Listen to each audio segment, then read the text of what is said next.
vulnerabilities. I know a lot of you personally, and my report will be dedicated to the open redirect vulnerabilities. It's quite a popular vulnerability. Not everybody even considers it a full-scale vulnerability. So you can easily find me online with a big beer, Nick. I believe we have personally talked to a lot of you online. Anyway, open redirects. According to a WASP classification or description, it's an open redirect, an application that takes a parameter and redirects user to the parameter value without any validation. And basically, the end user goes to a certain host. This is kind of a trivial thing that a lot of you saved every day, and there's nothing specifically new here, something sensational. Nothing. Redirectors can be either on a client side, for example, via the tags, or based on the JavaScript. It can also be on a server side. 301, 302, 303, 307 server response. So directly this is redirection to a certain end host. Usually the redirectors look like this. They're quite simple. There's a client, it sends a certain package to the server, and that server checks whether yes or no the end server is situated in a sub-network of this of the server. We're talking about the trusted directories here. So there's server 1 and server 2, and they are inside of a single app. And if you have ever read the software about Mail or Yandex, let's look at Yandex because it comes forward. So there's one subdomain of Yandex, there's another subdomain of Yandex, and they're redirecting without any problems. There's nothing bad about that. There's nothing particularly bad about that. The bad thing comes when, as a result, the end host, the user, can give some outside resource, which is not in the network. This leads to the fact that the simplest thing is that it's possible to organize phishing, arrange phishing, some kind of fake support page where it is possible to redirect the user and get his authentication data. It's a popular practice, and generally there's a certain degree of danger here. If you often visit different kind of popular websites, most probably you will get the end page saying that the end link might be not safe and it's recommended to get there. So general websites are trying to survey the security. So usually there are no problems there. However, the redirects are available almost at any website, such as top websites. Here are the logos of those websites, where there are not only these kind of services, but where there's bug bounty open, the software where it's possible to report the vulnerability, get a certain remuneration for that, award for that. So these are the leading companies which are the most interesting to researchers, because, of course, searching vulnerabilities on their side is not only useful and pleasurable, but also get something back for that. That's good, always good. That's kind of motivating and encouraging. So let's look at these kind of things. From time to time, it's possible to find certain vulnerabilities via bug bounty. For example, Black to Fan found the vulnerability in Yandex that allowed to swap or redirect the user to the end page as a result of not filtering the lower dash sign, did not filter, so you could just create a subdomain with a lower dash and successfully go around the security of Yandex. The other case is when we look at the open redirected Twitter. For example, there were certain problems there with the redirection of the users, and here's a small piece of how one of the pen testers found the way to redirect the user flow around certain protocols.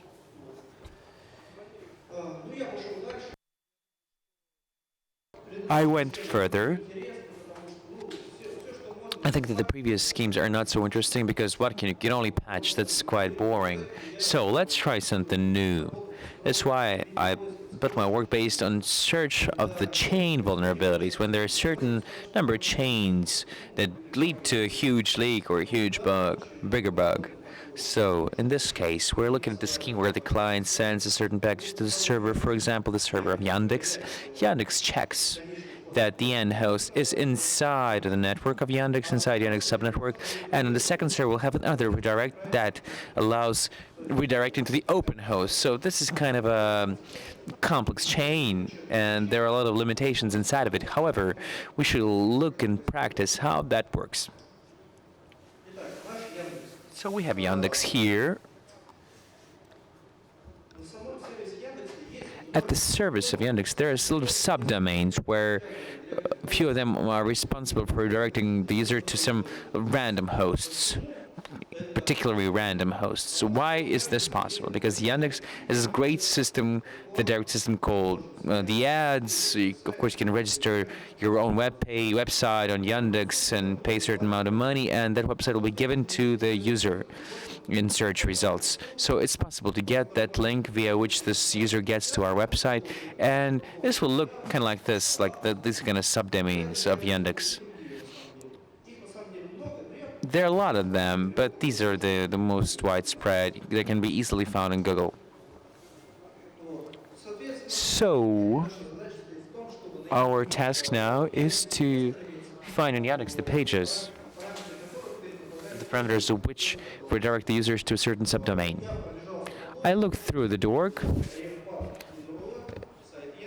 the Yandex website, the web path. We found a few domains. We saw that certain subdomains are vulnerable. By the way, they're all fixed right now. So there was the mail was vulnerable. Some corporate portal. All in all, there's a number of subdomains that allow to redirect to other subdomains of Yandex.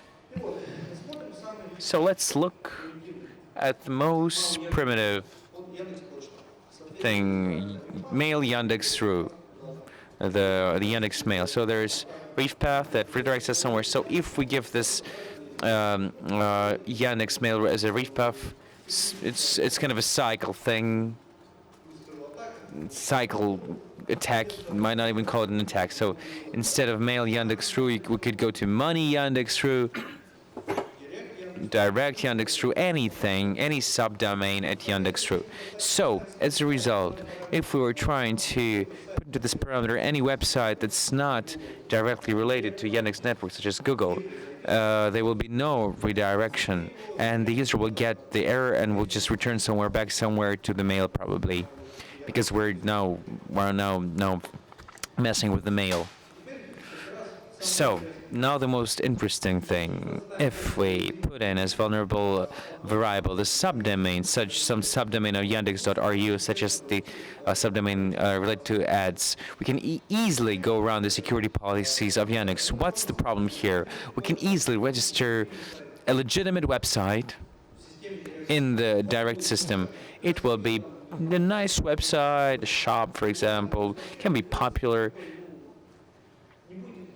and there will be no problem in registration. But that host will be fully under our control, can easily swap in some extra redirection to it, to any vulnerable page. It's kind of a stretch. This is a stretch, but this is possible. So if we want to make an attack to the end user, want to attack the end user as a reef path, we send our ad link to the legitimate domain. Inside of that legitimate domain, there's the link to the phishing site, for example. So if somebody addresses us saying, okay, we were hacked, how does that work? Oh, if somebody asks us, how's that possible? We just say that somebody hacked us, somebody attacked us. So this is why. So why did Yandex not see the possibility to redirect into its internal domains? So it was found out. The guy said, okay, we're going to fix it. Today in the morning, I saw that, yeah, they really did fix it. There are no problems. So let's continue. Let's look at the second well-known system, mail.ru. Mail.ru has a very rigid scope for what they actually pay. And one of the key subdomains here for which we really care about is the authentication system at mail.ru.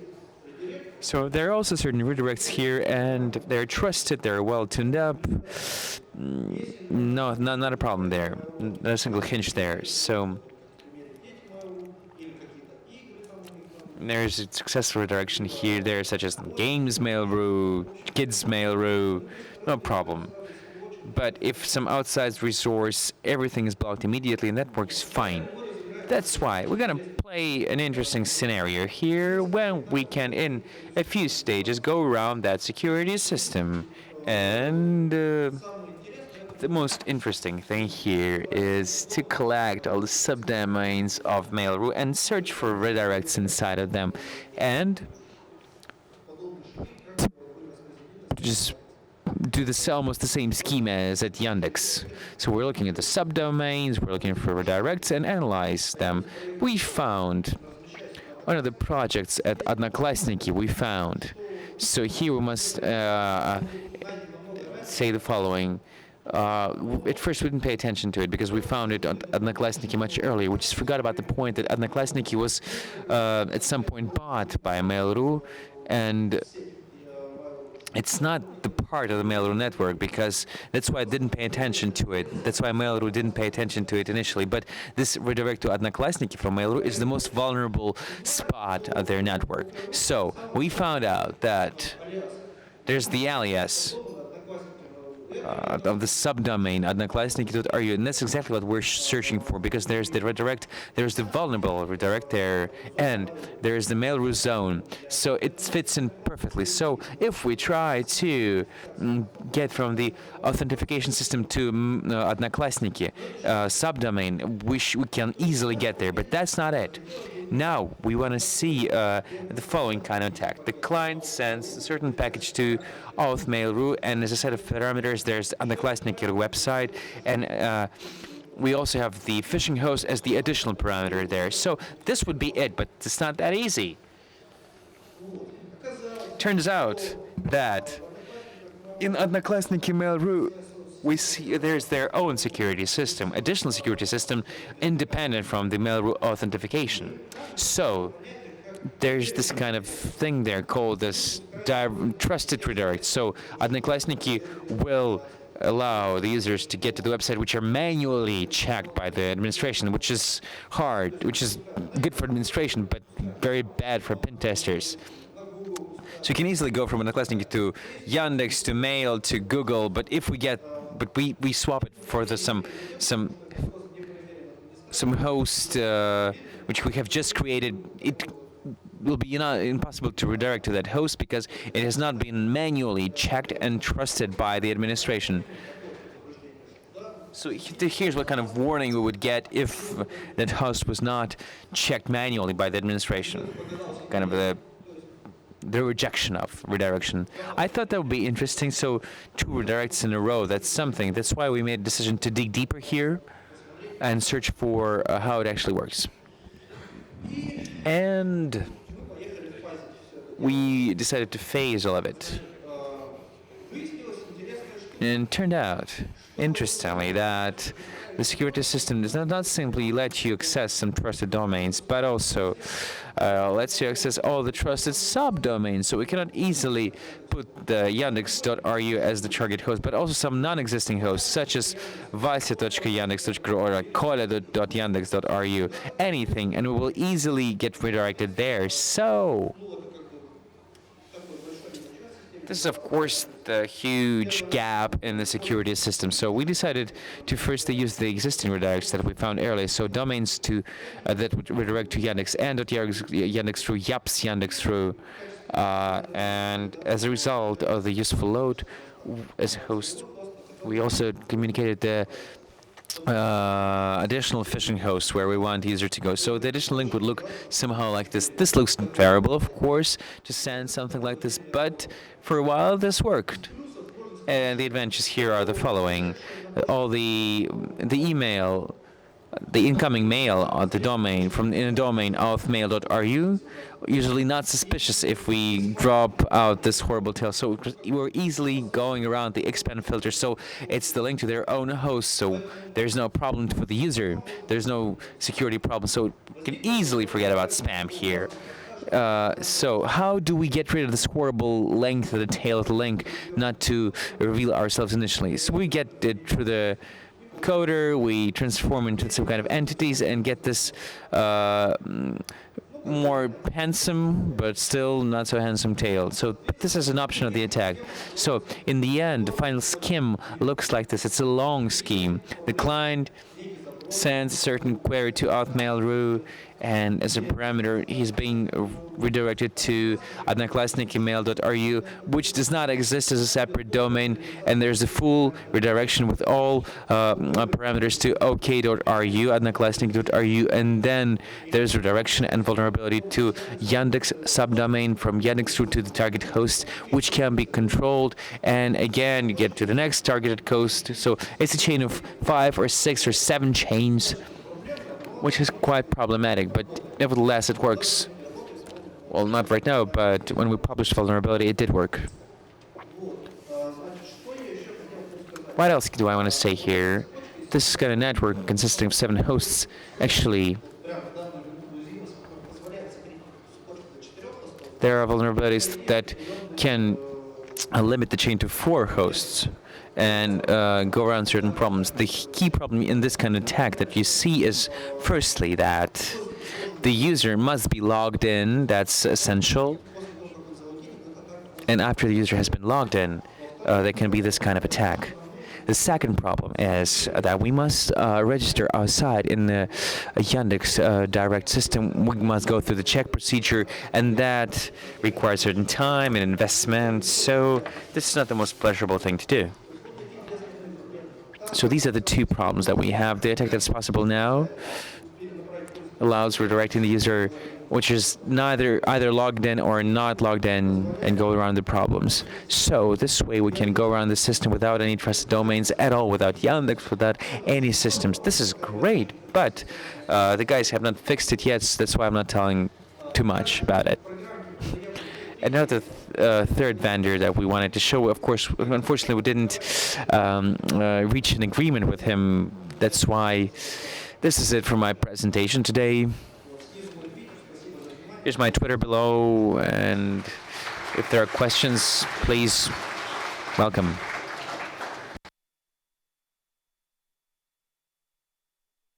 No questions at all, really?